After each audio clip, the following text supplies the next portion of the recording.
Nós vamos agora conversar a respeito de um assunto de interesse de milhões de pessoas. Eu vou te explicar como você fica velho e como você poderia evitar ficar velho tão rápido, limitar esse processo de envelhecimento. Nós sabemos que envelhecimento, longevidade, qualidade de vida na terceira idade têm sido temas extremamente estudados no mundo todo e fruto de muito investimento. Bilhões e bilhões de dólares são gastos todos os anos para se compreender o processo de envelhecimento e se procurar a chamada fórmula mágica, a poção da juventude. Como você poderia fazer para evitar que esse processo que acomete a todos nós seja tão agressivo, tão rápido, para você lentificar o processo de envelhecimento e muitas vezes reverter esse processo, vivendo muito mais tempo e com muito mais qualidade de vida. Nós temos dois aspectos muito importantes a serem considerados. Você tem que levar em consideração a longevidade, que é o lifespan, que é o tempo de vida que você vai atingir, e essa é uma matéria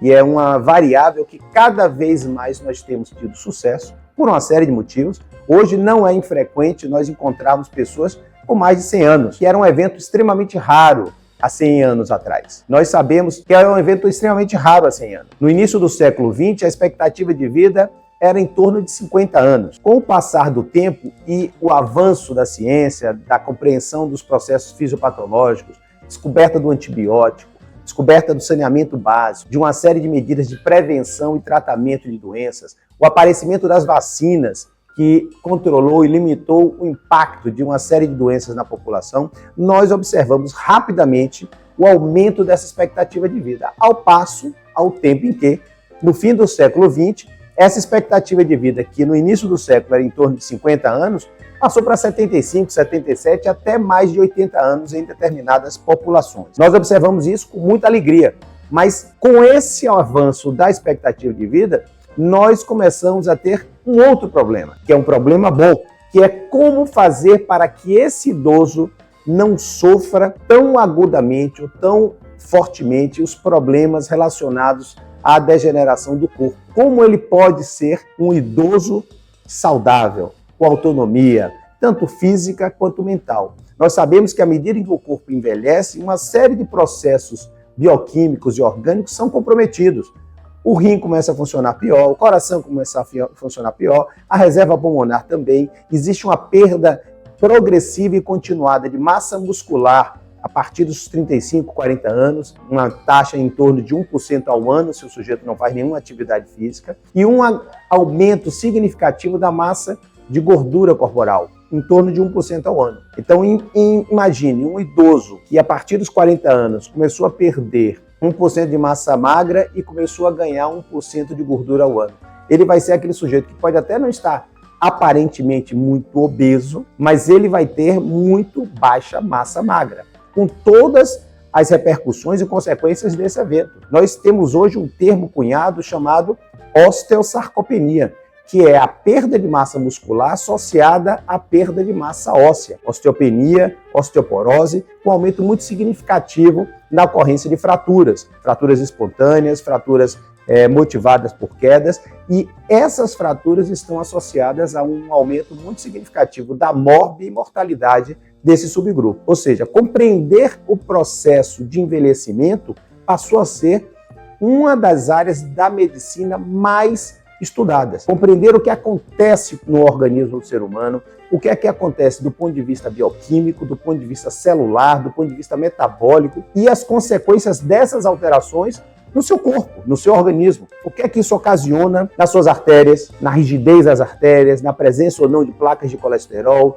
no funcionamento do coração, no funcionamento do rim, no funcionamento do intestino, no funcionamento cerebral.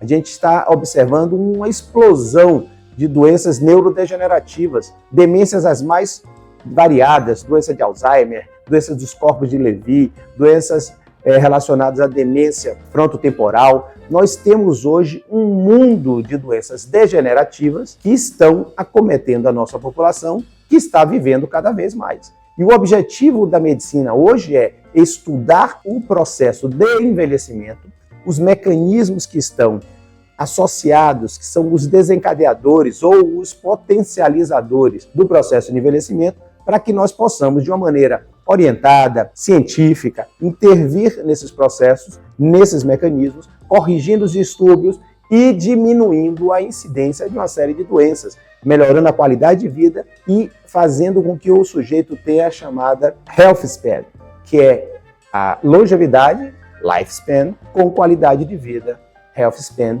e autonomia. Ou seja, é o sujeito idoso, mais ativo, fisicamente autônomo, que não precisa que ninguém ajude ele a subir na escada ou no carro, que ele não precisa de ninguém ajudando a trocar de roupa, ou pentear o cabelo, ou dar banho. É o sujeito que consegue se locomover sozinho, dirigir o seu carro, pegar seu transporte coletivo, fazer as suas atividades dentro de um espectro de autonomia que vai fazer com que ele tenha uma verdadeira qualidade de vida, consiga conviver adequadamente com sua família, com seus netos, com seus bisnetos, sendo um indivíduo produtivo até o fim da sua vida. E como isso acontece no seu organismo? Eu gosto de fazer uma analogia que é extremamente ilustrativa desse processo. Se você pegar uma barrinha de ferro e deixar no seu jardim, ao ar livre, daqui a um ano, essa barra de ferro vai estar toda oxidada. O que é oxidação? É a reação daquele material, o ferro, com o oxigênio que está no ar. Isso vai envelhecer a barra, isso vai causar ferrugem na barra. Esse processo de oxidação também acontece no seu organismo. É um processo que você não percebe na maioria das vezes, mas está relacionado ao envelhecimento acelerado e à piora funcional de uma série de órgãos do seu corpo. Nós sabemos que um dos maiores estimulantes da oxidação é a glicação. O que é a glicação? A glicação é o aumento do açúcar no sangue. Eu costumo fazer uma sequência que é muito fácil de ser recordada. Picos de hiperglicemia levam à glicação e a glicação leva à oxidação. Ou seja, quem pica, glica e quem glica, oxida. Essa oxidação envelhece a sua célula. E a sua célula é a unidade básica do teu corpo. Se você tem uma célula envelhecida, consequentemente, você vai ter um órgão envelhecido, você vai ter um corpo com funcionamento inadequado, ou seja, um corpo envelhecido. Vamos fazer uma imagem mental para facilitar a sua compreensão.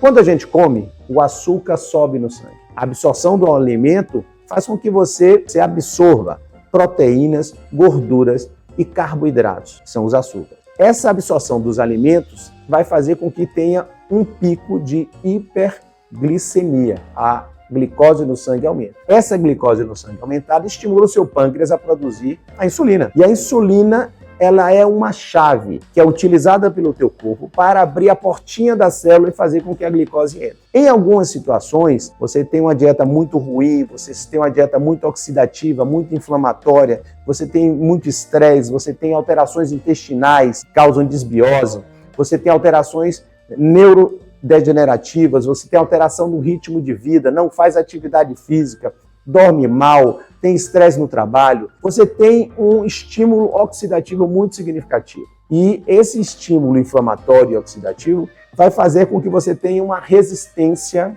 à insulina. Essa resistência se traduz, se manifesta por uma dificuldade da insulina em abrir essa porta e fazer com que a glicose entre na célula e seja utilizada como combustível pelas suas células. Nas situações em que você apresente resistência à insulina, você não tem essa abertura de maneira adequada e o pâncreas continua liberando em cada vez maior quantidade a insulina. Então você tem, associado ao pico de hiperglicemia, uma hiperinsulinemia, um aumento muito grande da sua insulina no sangue. A essa situação se dá o nome de resistência à insulina. Então, você tendo resistência à insulina, você tenta estimular a sua célula a absorver a glicose. E essa insulina muito aumentada tem um efeito anabólico, fazendo com que você possa ter liberação de uma série de processos de aumento de massa muscular. Por isso que quando você tem muita insulina circulante, você também aumenta a deposição de gordura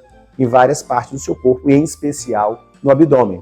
Nós sabemos que a insulina elevada também estimula a liberação de uma série de elementos e de substâncias que são pró-inflamatórias, são as chamadas citocinas inflamatórias. Esses mensageiros, eles fazem com que o seu corpo fique inflamado. E a inflamação continuada do teu corpo é a base de uma série de doenças degenerativas. Doenças neurodegenerativas, doenças osteoarticulares, doenças endocrinológicas, doenças circulatórias. nós vamos ver aqui como é importante o processo de inflamação para a ocorrência da doença aterosclerótica, isquêmica do coração, para a doença isquêmica cerebral, doença isquêmica na perna, episódio de angina, infarto, derrame. Todas essas alterações estão correlacionadas e interligadas. Ou seja, a compreensão de que você ter picos de glicose muito aumentados no sangue leva a picos de insulina também muito elevados, a hiperinsulinemia e a resistência à insulina, faz com que o seu corpo fique inflamado, é fundamental para que você consiga reverter esse processo. Saber que comer muito açúcar, ter uma dieta muito rica em carboidrato, vai estimular a glicação e, como consequência disso, inflamação e oxidação. Então, para você já entender que para limitar esse processo de envelhecimento relacionado à oxidação, você precisa diminuir os estímulos de glicação e oxidação. Então, diminuir na sua dieta carboidrato refinado, bebida açucarada, sucos os mais variados, inclusive sucos naturais de fruta, porque eles são muito ricos em frutose, que é um tipo de açúcar, mas pouco ricos em vitamina e nada de fibras que são extremamente benéficas para o seu corpo. Se você quer comer uma fruta, coma fruta. Evite tomar o suco. Refrigerante nem pensar, porque além de ser uma fonte muito rica em carboidrato, tem conservantes, acidulantes e uma série de outros produtos que são extremamente nocivos. Você tem que entender que a tua dieta tem que ser a dieta mais natural possível. Tendo a dieta natural, você vai limitar esses picos de hiperglicemia, resistência à insulina, inflamação e oxidação. Uma outra coisa importante a se avaliar, e a gente tem que falar isso, é que nosso corpo é uma máquina.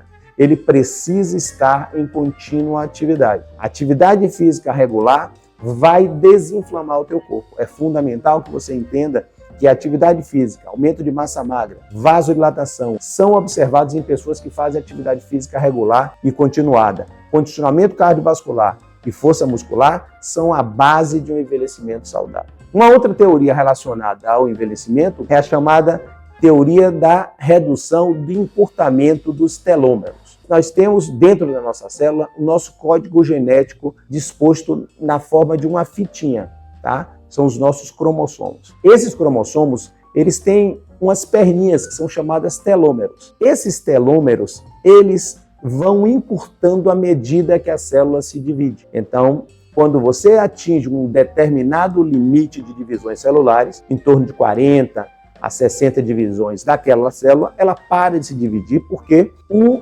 telômero se encurtou tanto que isso torna impossível a divisão daquela célula. Nós temos exceções a esse chamado limite de divisão celular, que nós conhecemos como limite de Hayflick, que são as células totipotenciais, que são as chamadas células-tronco. Elas têm uma capacidade supostamente indefinida ou infinita de divisões, ela pode continuar se dividindo, e nós temos alguns laboratórios de experiência científica que têm colônias de células-tronco que têm décadas e já se dividiram essas células milhões de vezes. Outro grupo de células que também não respeita esse chamado limite de Hayflick são as células cancerosas. Elas não respeitam esse limite e podem, teoricamente, se dividir indefinidamente. Essas células, tanto as células-tronco quanto as células cancerosas, elas têm a capacidade de produzir uma enzima chamada telomerase. Essa enzima, ela previne o encurtamento dos telômeros. E isso é um mecanismo que elas utilizam para poder se dividirem indefinidamente. Nós sabemos que o estudo desse fenômeno é uma das áreas muito importantes para se prevenir envelhecimento. Existe hoje uma linha de pesquisa que é objetiva, que tenta fazer o desenvolvimento de uma medicação, de uma droga, que consiga fazer a produção ou o estímulo da produção da telomerase nas células humanas. E o organismo teria muito mais vitalidade, muito mais energia, muito mais capacidade metabólica. Mas ainda não temos nenhum estudo definitivo nessa linha. Diante dessas linhas de estudo e de conhecimento, nós temos hoje uma mensagem para você. Se você quer limitar, atrasar ou até reverter o teu envelhecimento, você deve compreender tudo que você tem que fazer é trabalhar para diminuir a oxidação do seu corpo. Processos oxidativos são processos que causam prejuízo e comprometem o funcionamento celular e, como consequência, envelhece a sua célula. Essa célula envelhecida é uma célula que tem uma vida mais curta e ela vai ser digerida, ela vai ser fagocitada, comida pelas células de defesa do corpo. O processo de envelhecimento celular causa inflamação por si só.